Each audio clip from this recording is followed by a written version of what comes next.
The Faculty of Biotechnology was formally established in 2011, and it has continuously changed since then.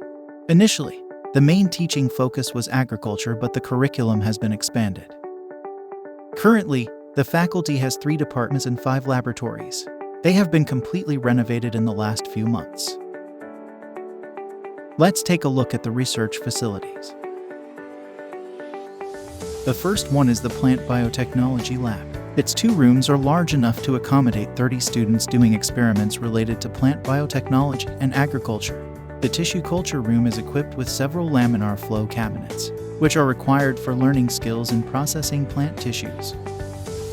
In the second room, a large number of optical microscopes were equipped for teaching and studying the morphology of plant tissue and cell.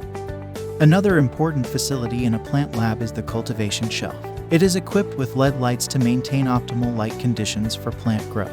The students master the in vitro cultivation technique here and will learn planting at other centers.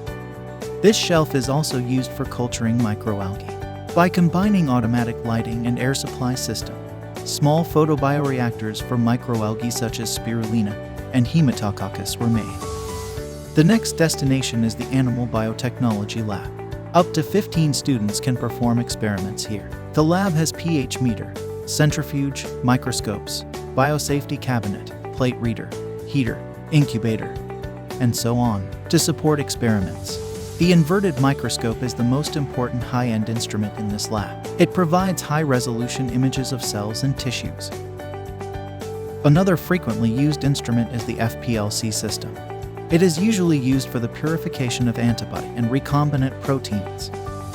Mouse is used in the lab as a common animal model. However, they are usually brought to the lab for a short period, just for the classes. Mouse model is important for studying drug discovery and pharmacology, but it requires strict conditions and high ethical standards, so it needs further upgrades of the facility in the future.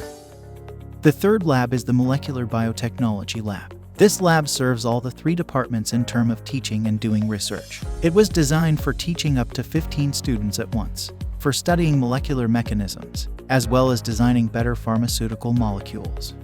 The students will learn how to perform common molecular techniques in this lab, such as molecular cloning, enzymatic assays, protein analysis, and nucleic acid detections. Specifically, PCR procedure is routinely carried on so that students will get familiar with this basic technique and use it in a wide range of applications.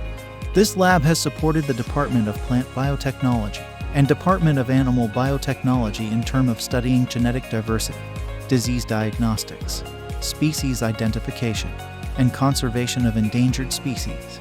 It is also the wet lab for bioinformatics and functional genomic studies, in which the genetic materials of interested species will be analyzed and linked with specific phenotypes. Point-of-care molecular diagnostics are also the new focus, to replace the traditional lab-centered testing by portable and rapid assays. Now we're going to visit the last stop, the Microbiology and Infectious Disease Lab. It is where the students learn how to isolate, culture, and examine microorganisms. To prevent contamination, the handling of microbial cultures are done in a biosafety cabinet level 2. It is the most important facility for a microbiology lab, as well as a -80°C refrigerator for long-term storage of microbial samples, and shaking incubator for creating an optimal growth temperature and agitation speed for aerobic bacteria, or sometime for small-scale microbial fermentations.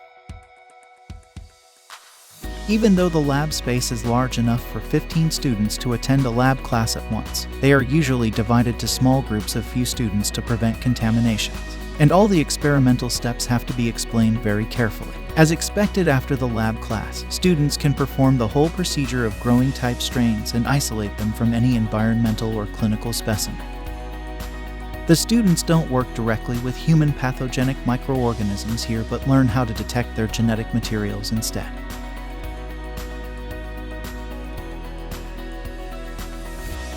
For the last 10 years, EBT program has experienced major developments.